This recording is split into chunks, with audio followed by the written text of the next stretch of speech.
Good morning, everybody. It's a beautiful, beautiful May day today, and I'm glad you guys stopped in for a little visit here with us. I am Jim, and today we have my wife here, my lovely wife. Hello. So Brenda's with us also, and we're going to do a little stone picking.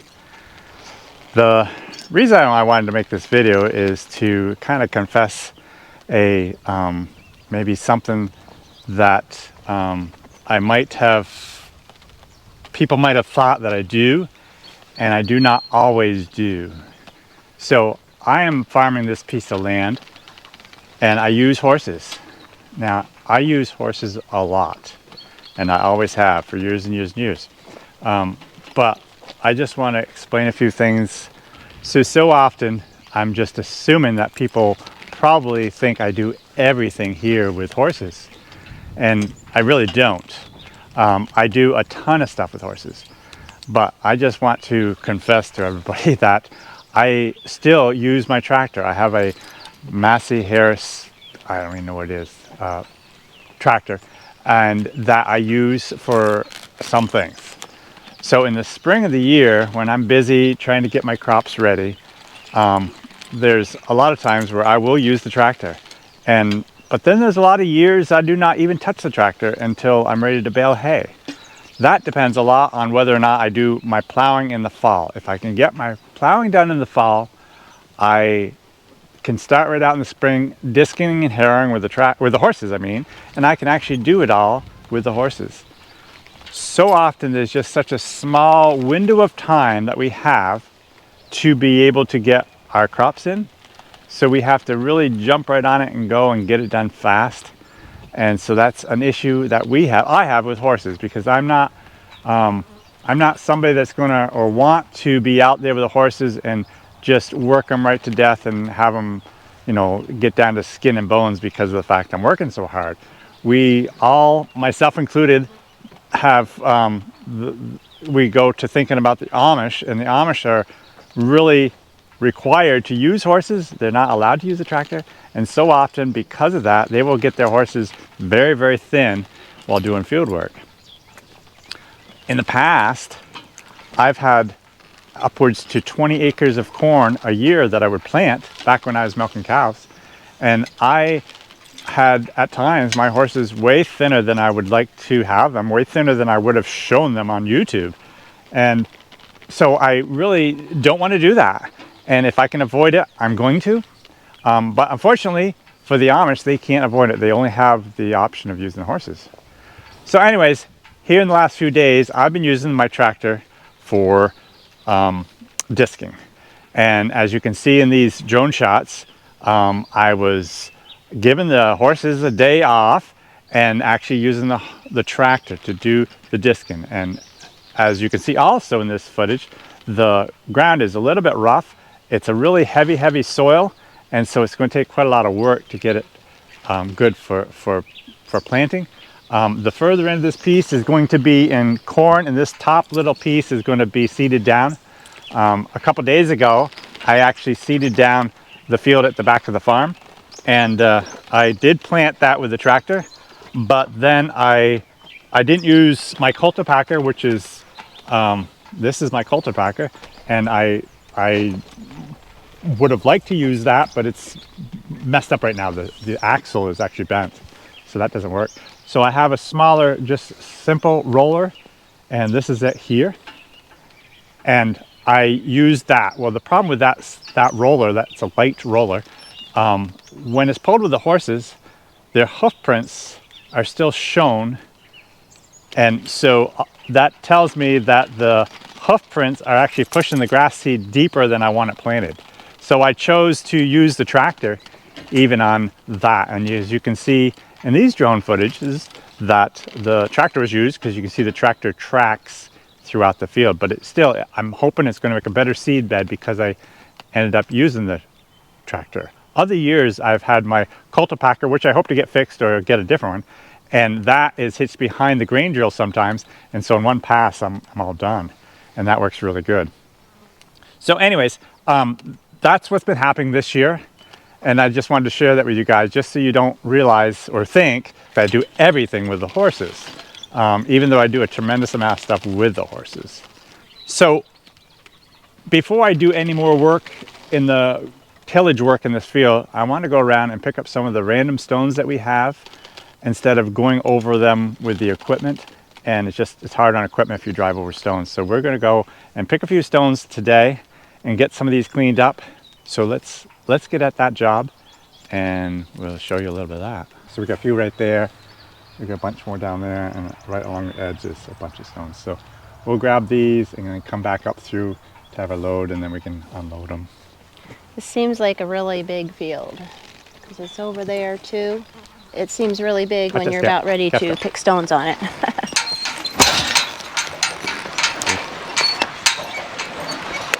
Oh. I catched up.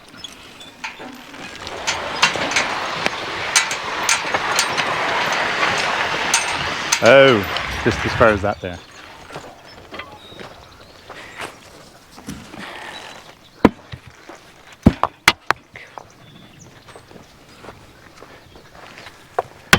Oops, won't get that.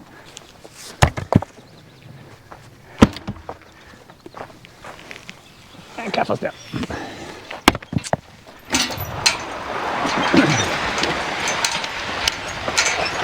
Oh.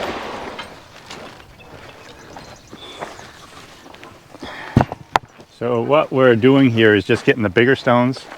I'm not worried about the smaller stones. I'm just trying to get the biggest ones that will cause trouble with the equipment.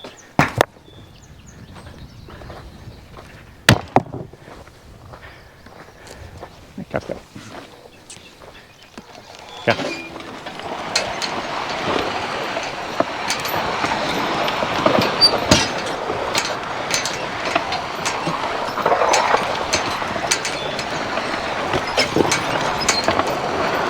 Oh, I'm going to shorten this up. Why are you shortening that up?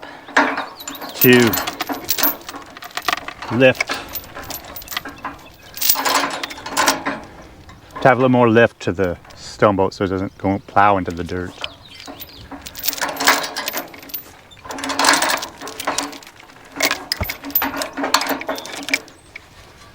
Cuffed up.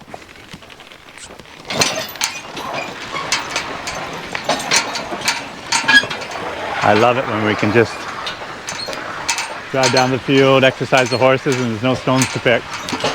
But I think we better move over to where we know where there's some stones. So we'll go over here.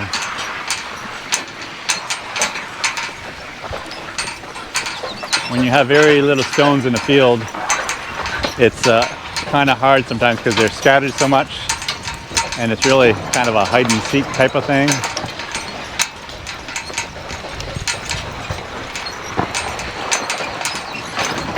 Oh.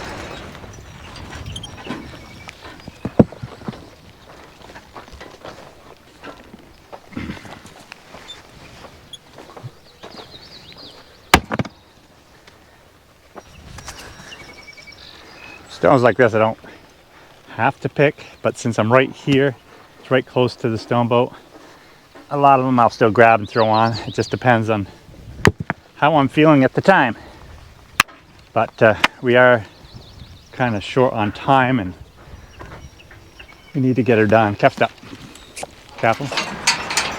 We will probably pick this field one more time after we're got the ground closer to being ready to plant. Oh. Oh.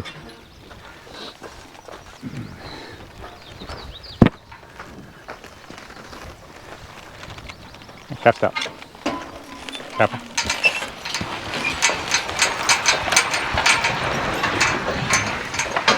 I love picking stones with horses. I mean, for several reasons, but as you guys know, I like to go to horse pulls, so I like to have my horses be able to pull big loads. I also do a lot of logging, so they need to pull big loads there also. And what a stone boat and stone picking does is you're slowly adding weight to the stone boat. Oh. So when you ask them to go, it's like they don't even realize you put on more stone because it's just one more little bit. And if you put on a big rock, it'd be a different story. But just a tiny little bit, you can just slowly build up, and their confidence is such that they think that there's nothing that they can't pull. And so it's really good mentally for the horses because they can just build up a lot of confidence in the process of picking stones. Keep stop.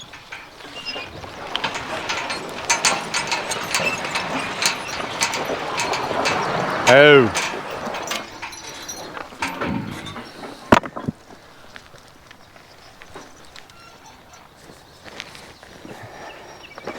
Yeah. I remember years ago, we had a field that we reclaimed way up there, and it was actually woods, and we reclaimed it so that we made a corn ground out of it for a few years. Then we seeded it down, and it's what we call a side hill pasture up there right now. Anyways, we had so many stones to pick because it had been woods for so many, forever basically, and so there's a lot of stones to pick. And I remember using Buck and Ken for a lot of it, and several other horses that I had. I was going to bring an iron bar and I forget it. Brenda, you're supposed to remind me. Oh yeah. So I got a big stone here. I would love to get out, but without an iron bar, I can't do it. I might come back up in with the skid steer and pop that out and throw it over the fence. Anyways, what was I talking about? So the woods up there. So what we used to pick stones with is my sled, my scoot, and it took a tremendous amount of stones because it was big. It wasn't like this stone boat. This stone boat, I can't really get that much on, and it starts falling off. Well, the sled, I could get a lot on, and what I would do, it was so much stones, I would just go across the field. I go from one end of the edge of the field to the other edge of the field, and then I'd unload it. And I remember even several days hiring some Amish friends of mine that came over and helped pick stones, and we just moved tons and tons of stones. And because of the fact that we're just adding a few more stones each time, and they knew when they get to that point they were going to unload it and start all over again, they just got a tremendous amount of confidence. And I also remember going from that time a week or two later to a horse pull and winning the horse pull too, because they just knew, they trusted me that I wouldn't put on more than they could haul, and they also had enough confidence in their own ability to pull whatever was behind them that they did really well. Cap stop.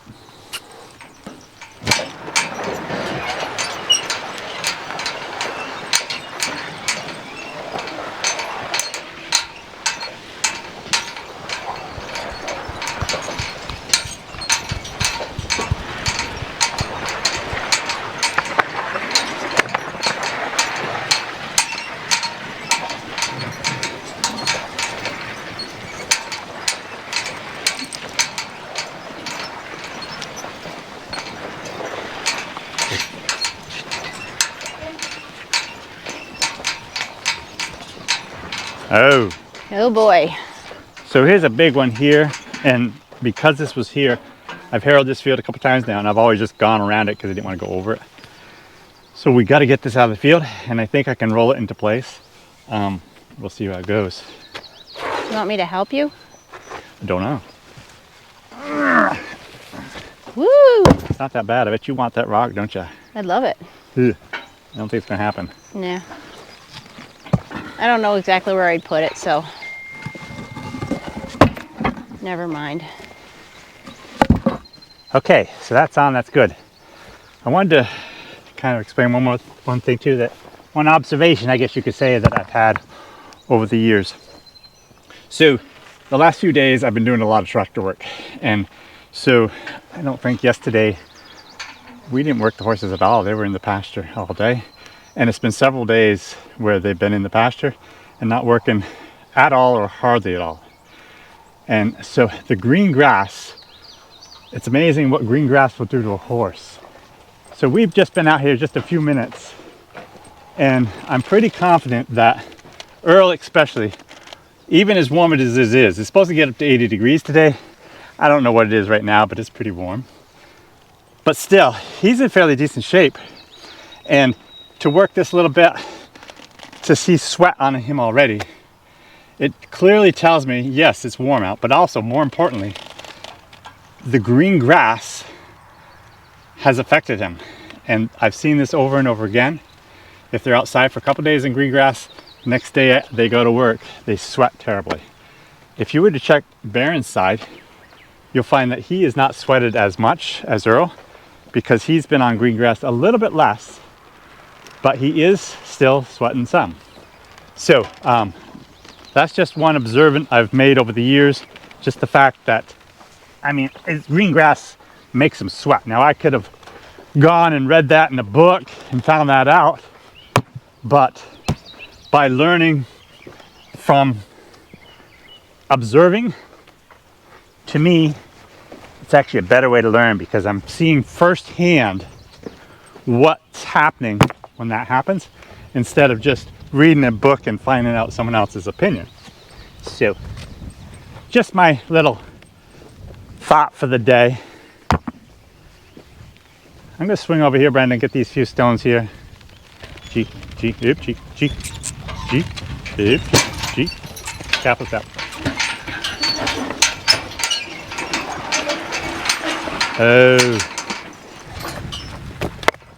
I'm going to get this stone right here before I drive over it, because when I drive over it, it will partially pack it right down. When you have a nice seed bed, some of these stones, especially if you have a nice heavy-duty roller or a cultipacker, it will pack them right into the soil, and so you actually don't even need to pick them, because as long as they're packed in level with the ground, so it doesn't affect the equipment, it works great.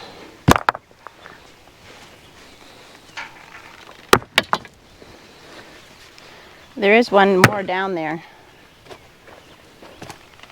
Be careful doing this so they don't take off and run.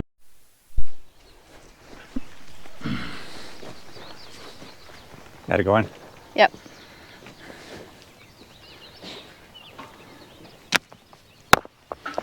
So we just ran out of battery life in the GoPro, so Brenda just changed that, and it's when it's warm out, these GoPros, their battery dies fast in the heat. They also dry fast in the cold too, but the heat kind of kills them too. Okay, got a bunch over there. Stipper, careful, huh? Careful.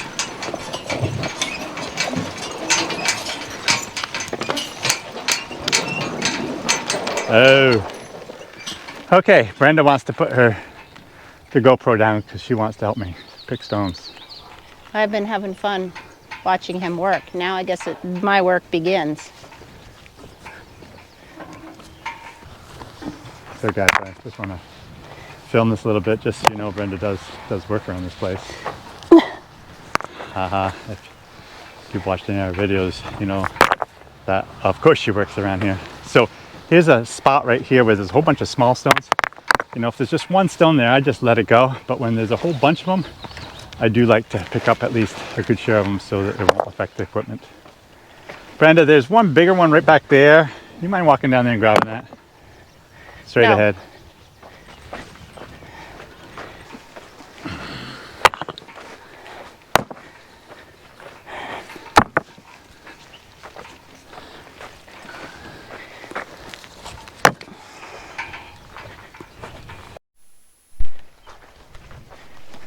Earlos.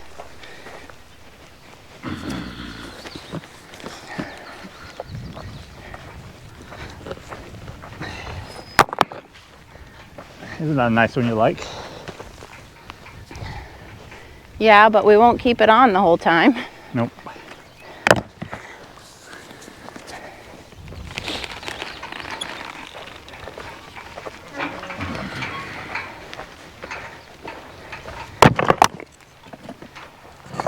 Stone boat's almost full. All right, let's just get the biggest and the most ones that are important. Oh, I cuffed up. Careful.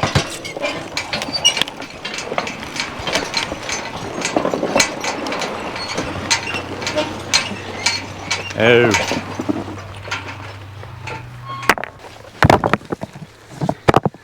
You're getting some big ones on there. Cuffed up. Careful. Oh. Cuffed up.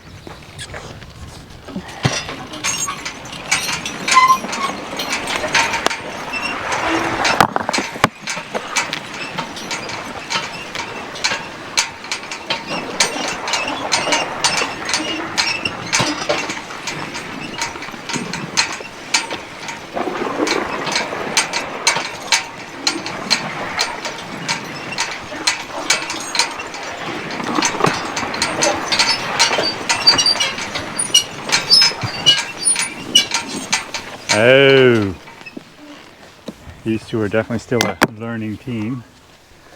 We're going to unload this before I put any more on. Okay.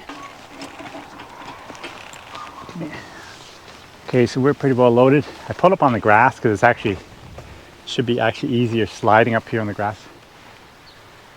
And you know, I have to keep reminding myself that, you know, Earl is a very young horse, and he is doing great, but he doesn't have the skill and the mindset to know what he can pull. So we have to be very careful not to overdo it. But Baron is fairly used to it now, and he does great, of course. And careful step. Careful.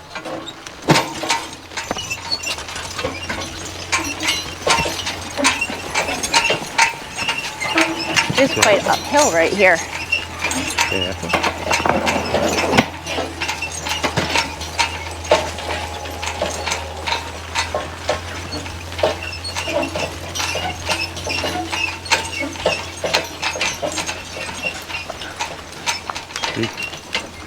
Careful.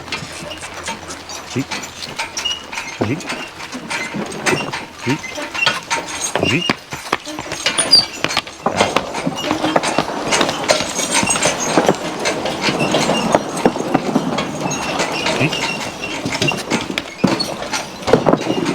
Oh. So of course one of the worst problems about doing stone picking is stone unpicking. So we have to throw all the stones out. If we were to use the skid steer, then I could just dump it, you know, which is the way most sane people would do it if they have the option. I guess we'll say no more about that. But the trouble with skid steers is half the time they don't work. And the horses do work most all the time. And I guess we do too, well, in this case. A good skid steer works. Yeah. But also with a skid steer, you have to have a driver. And so if you go out with two people, one person does most of the physical work while the other one drives. So that's not the best either. It's over here. And if you're not driving, you gotta be climbing, or if you are driving and still helping, you have to be jumping in and out of that skid steer all the time. Whereas myself, with the horses, I don't even have to climb on the cart. I just step on the sled and ask them to go. Brenda was talking about mowing lawn this morning, and we've talked about getting a riding lawnmower, gone back and forth, and we still might, but she realizes and she knows she does most of the mowing. Once in a while I'll hitch up a horse to our mow machine and mow the garden. You've probably seen that. We've had a few videos of that. Mow the lawn, not the garden. Mow the lawn, yeah. And that's fun to do, but it's not a lawn mower, so it doesn't do as nice of a job. But she was just commenting on how, you know, it's a lot of work to mow the lawn with a push mower, and but so much benefit to the exercise that she gets from it. That's why she looks like she does. fit and trim like a... Hon, you don't have to say that. But thank you. Ow. So anyways, for a while, I guess we'll stick with the push mower. Just And takes once so in a while, much. the horse. Yeah, the thing about all the way we do stuff is it takes so much time. That's the only thing, but I guess you better like what you're doing. And time well spent if you take that time away from watching TV or something else that's not accomplishing anything. But yeah, sometimes like now with the rush of getting the crops in, it is hard. Yeah, but there's also the more exercise or effort you put into it, the more you appreciate what you did too. Yep. So we'll go get turned around. This trail right here is, if you remember, we did a video on it. We did making this trail from one field to the other field, which I really like. Needs a little bit more finished up work, but it's still great. Our fence off to the right, at some point I need to put a gate in there so that the cows can come into here. They're not allowed in here right now, but at some point I'll change that. So let's get turned around. And cuffed up. Yeah.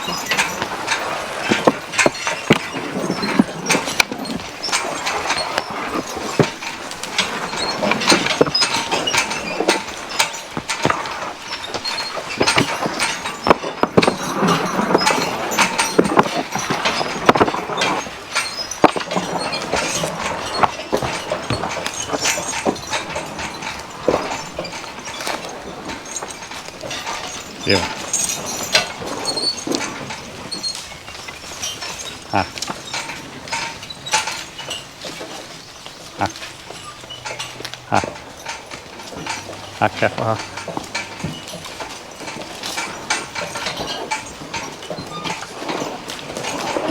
Oh.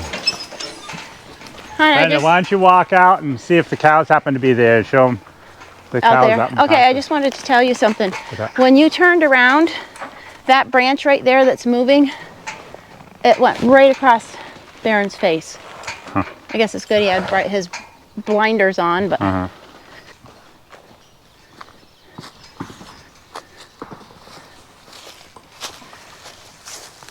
I'm coming out here to show you guys the pasture for the cows, which is looking pretty lovely over in the distance. So I'm here in the pasture beyond that trail. Wanted to give you a view of the cattle, but I bet they're down loafing in the barn in the shade. I don't know if you guys can see it way off in the distance, but there's a lilac tree and an apple tree in full bloom together. I have a feeling that maybe in years past there was a homestead or something out there, and maybe that's why that lilac's there. I'm not sure. Anyways, I better not linger too long. Jim will wonder where I am, and he will want my assistance. This may or may not be the end of the video. I'm not sure at this point, but I want to thank you right now for coming along today, and to remind you that if you enjoyed the video, give us a thumbs up. But also, we have merchandise still for sale. We have that sale I told you about last week. Hats are 25% off. T-shirts are buy one, get one half off. Good through June 15th. So if you're interested, check it out on the link below this video. And we sure hope that you are having a beautiful day like we're having here on the farm. And we hope that this video could bring you a little bit of peace and contentment and a good feeling of all the lovely things there are in the world, even when things in your corner may not be great right now. Enjoy this video and this day.